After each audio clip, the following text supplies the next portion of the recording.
నువ్వులా బ్రతకడం నేర్చుకో. ఇతరుల గురించి ఆలోచించి నీ కాలాన్ని వృధా చేసుకోకు. ఉదాహరణకి ఒక మొక్కలా బ్రతకడం నేర్చుకో. మొక్క ఎల్లప్పుడూ తన గురించి తను మాత్రమే ఆలోచిస్తుంది.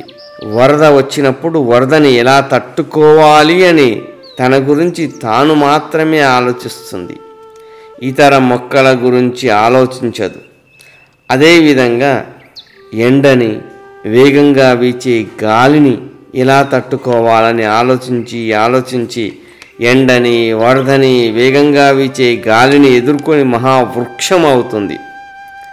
మహావృక్షం అయిన తర్వాత తన సమక్షంలోకి వచ్చిన వారికి ఎండ నుంచి రక్షణనిస్తుంది, వరదల నుంచి కాపాడుతుంది, వేగంగా వీచే గాలి నుంచి మనలను సంరక్షిస్తుంది.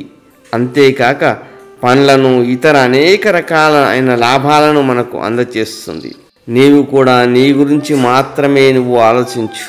నీ కాలాన్ని ఇతరుల కోసం వెచ్చించవాకు. మొక్క ఎల్లప్పుడూ తన ఎదుగుదలను గురించి మాత్రమే ఆలోచించి మహావృక్షం అయినట్లు నీవు కూడా నీ గురించి మాత్రమే, నీ ఎదుగుదలను గురించి మాత్రమే ఆలోచించి చరిత్రను ఏర్పరచు. మొక్క నీకు ఉదాహరణ అయినట్లు 10 మందికి నీవు ఉదాహరణ అవుతావు.